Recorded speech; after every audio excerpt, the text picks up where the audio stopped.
तो मंत्र की अवधारणा कोई सरल अवधारणा नहीं है। मंत्र की अवधारणा बहुत बड़ी अवधारणा है और वो प्रक्रिया है जिसको साधारण तरीके से समझा नहीं जा सकता। और समझना इतना सरल नहीं है।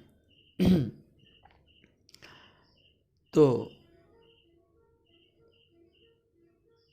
कई बार जब हम तर्क में पढ़ते हैं, तर्क इसलिए क्योंकि तर्क सुरक्षित है। बचपन से लेकर के अभी तक हम तर्क के जरिए हम हर चीज़ को सीख पाते हैं। आपने एक डॉक्टर बनना है, एक इंजीनियर बनना है, एक कलेक्टर बनना है, आप सीएम बने हैं, पीएम बने हैं, वो तर्क के आधार पर है। वो तर्क जिसे थोड़ा सा अलग हम सोचने की सोच नहीं सकते। हम सबसे अधिक भरोसा उन तर्क पर करते हैं और वो तर्क जो है आपको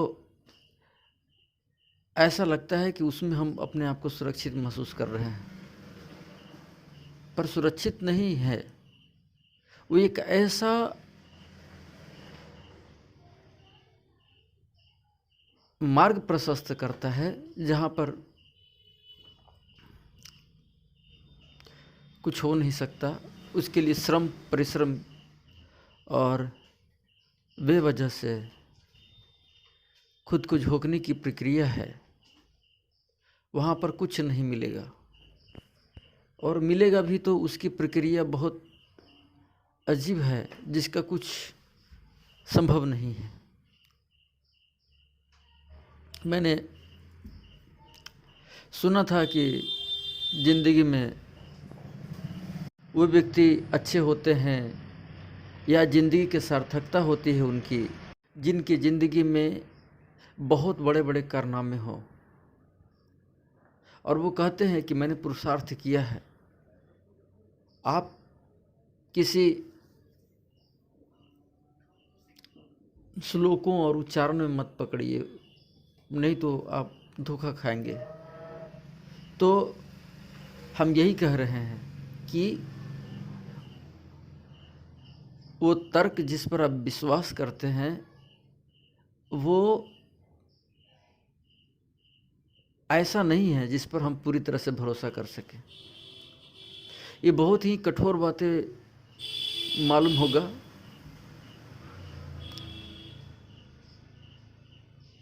पहले के ऋषि मनीषी के पास जब कोई शिष्य उनका आता था शिक्षा ग्रहण करने के लिए, और जब वो शिक्षा ग्रहण करने के लिए आता था तो उनको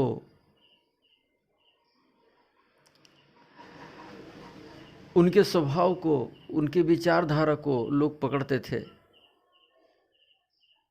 तो दो ही चीज़ होगा, या तो उसमें समर्पण होगा या तर्क होगा। जब तर्क होता था तो उनके जो गुरु होते थे उसको ऐसे किसी के पास भेज दिया करते थे कि वो तर्क में पड़ा रहे। 20 साल उसको तर्क से गुजरना होता था। और गुजरते गुजरते गुजरते जब साल दर साल निकल जाता था तो उन्हें एक बात समझ में आती थी कि इससे कुछ हासिल नहीं हो सका है। बहुत लोग अलग अलग विचारधारा के रहते हैं, जिनकी बुद्धि में ही प्रगाढ़ विश्वास होता है, वो हार मानते नहीं। उनको लगता है जो कुछ भी हो सकता है वहीं से हो सकता है। मैं जानता हूँ मेरी ज्ञान हमको रक्षा करेगी, और तरह तरह के तर्क देते हैं। गीता का भी तर्क देते हैं, ना ही ज्ञानिनम सदृशम पवित्रम विद्यते। और ऐसे ऐसे ज्ञान और अज्ञान का तर्क देते हैं कि उसका कुछ सीमा रहित है। तो थकना जरूरी है। कोई लोग ये सोचते हैं कि तो बात यहाँ पर अहम का भी है। अहम अहम की बात है। अहम जब चरम पर होता है तो वो झुक नहीं सकता, उसके सर झुक नहीं सकते। सर झुकाना कोई बड़ी बात नहीं है, लेकिन आत्मिक रूप से झुकना चाहिए, तभी कुछ हो सकता है। कोई गुरु इसलिए नहीं बैठा है कि आपको नीचे दिखलाने के लिए, और आपको नीचे वो आपके शीश झुका लीजिएगा तो उसका कुछ हो जाएगा। उसका कुछ नहीं होता है, और न शीश झुकाने से आपका उसको कोई फायदा है। फायदा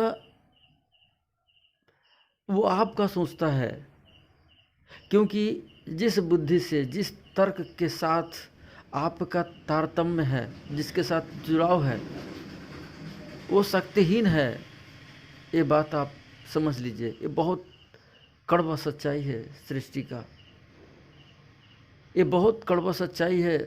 हो सकता है कि कई लोग इसको उल्टा ही अर्थ में लेंगे, लेकिन ये बात उतना सत्य है।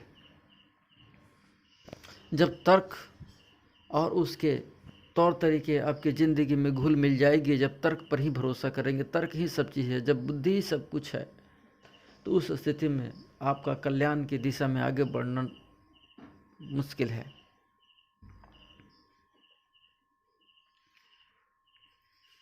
महाभारत की प्रकरण है एक, मुझे याद आता है। युधिष्ठिर को समझ में नहीं आता था, जबकि बात बहुत सरल थी, और बात बहुत सरल थी कि सत्य बोलना चाहिए। सभी ने फिर दूसरा दिन जब पूछा, हमको समझ में नहीं आया क्या आप बोल रहे हैं। सो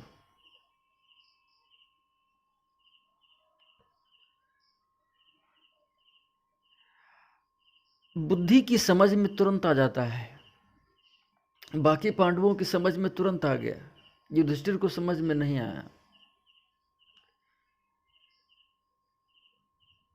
क्योंकि वो बुद्धि से नहीं समझ रहे थे। इसको थोड़ा समझना पड़ेगा। बुद्धि तुरंत समझ लेता है, लेकिन समझ लेता है, लेकिन उसका कोई कार्यशैली नहीं है, उस नपुंसक है, वो कुछ नहीं कर सकता। अगर समझ गए तो आपकी ज़िंदगी में क्रांति क्यों नहीं आती है? आपके समझ गए तो ज़िंदगी में बड़ा परिवर्तन क्यों नहीं आता है? यही सबसे बड़ा प्रमाण है।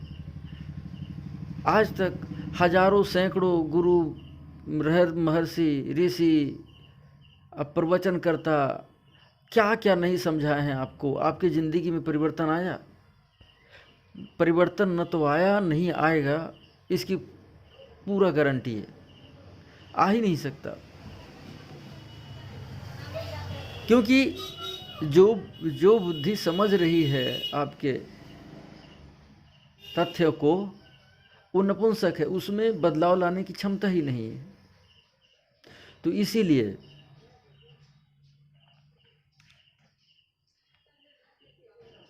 वो बार बार पूछते थे कि मुझे समझ में नहीं आया कि सत्य क्या होता है, क्योंकि मेरे मुंह से तो झूठ निकल जाता है, और निकल जाता है तो इसका समाधान क्या है? अगर मैं सही तरीके से समझा हूं तो मैं झूठ क्यों बोलता हूं? मुझे एक बात बताइए।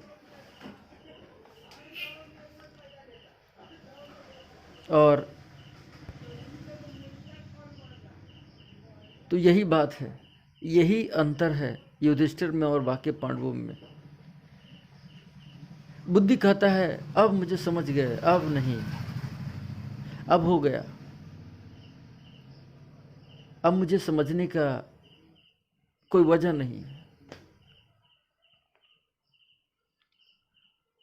तो कई तो वो ये भी बोल देते हैं कि अरे बहुत हो गया, क्या एक ही बात को बार बार तुम बोल रहे हो।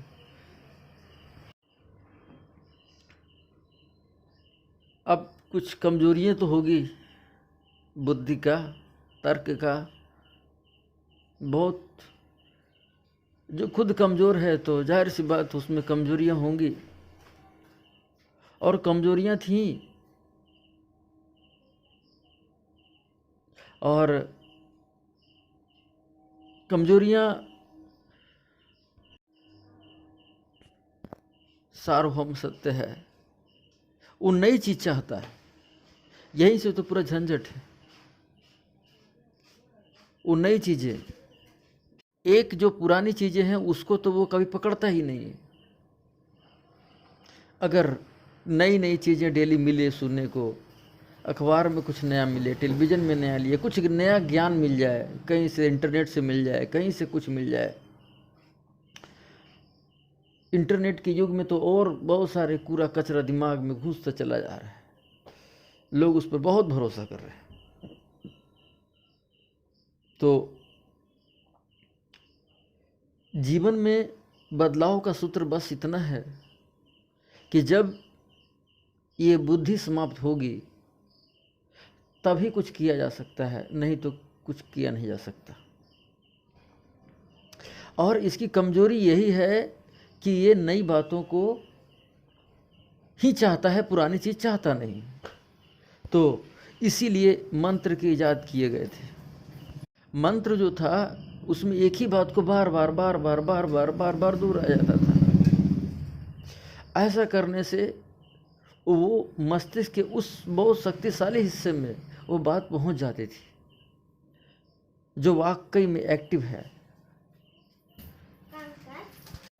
तो क्रांति तो तभी आएगी जब जीवन में ये सारे तर्क शून्य हो करके, इसीलिए बहुत सारे उपाय हैं, बहुत सारे तंत्र की निर्माण किया गया, बहुत सारे चीज़ के निर्माण किया गया ताकि ये जो बुद्धि है ना, ये बुद्धि की बक बक बक बक ये सब को हटा दिया जाए, संपूर्णता के साथ हटा दिया जाए।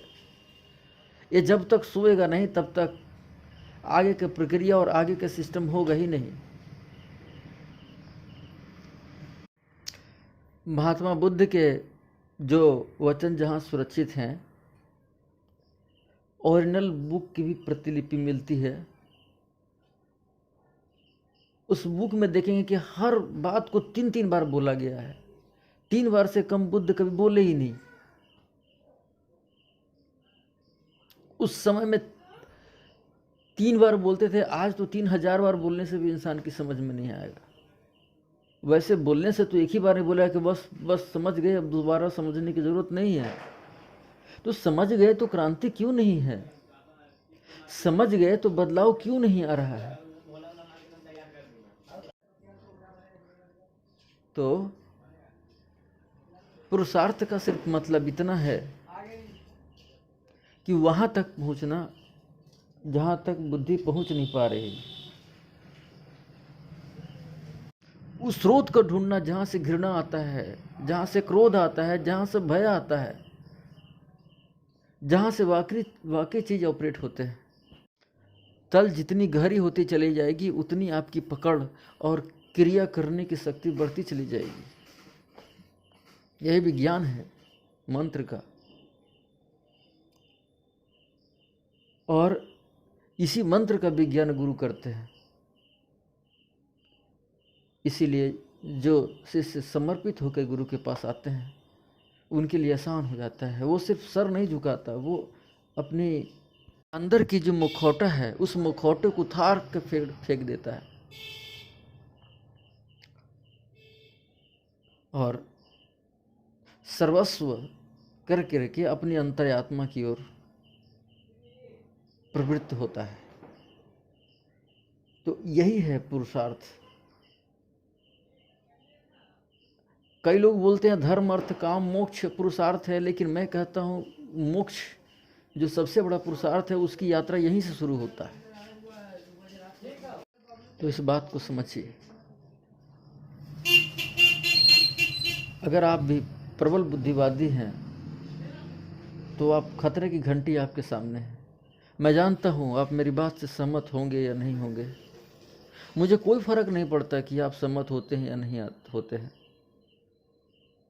मुझे चिंता भी नहीं इस बात का कि आप सहमत हो या मत हो। लेकिन ये वो सच्चाई जो हमने अपने जीवन में अनुभव किया, और जो अनुभव परक बातें आपको कहता हूँ। हम कोई ऐसे कोई कहीं के प्रकरण लेकर के या कहीं की बातें नहीं करता, जो हमारी समझ में आती है वो हम कहते हैं। चलिए, आपने मुझे सुना, इसके लिए बहुत बहुत धन्यवाद।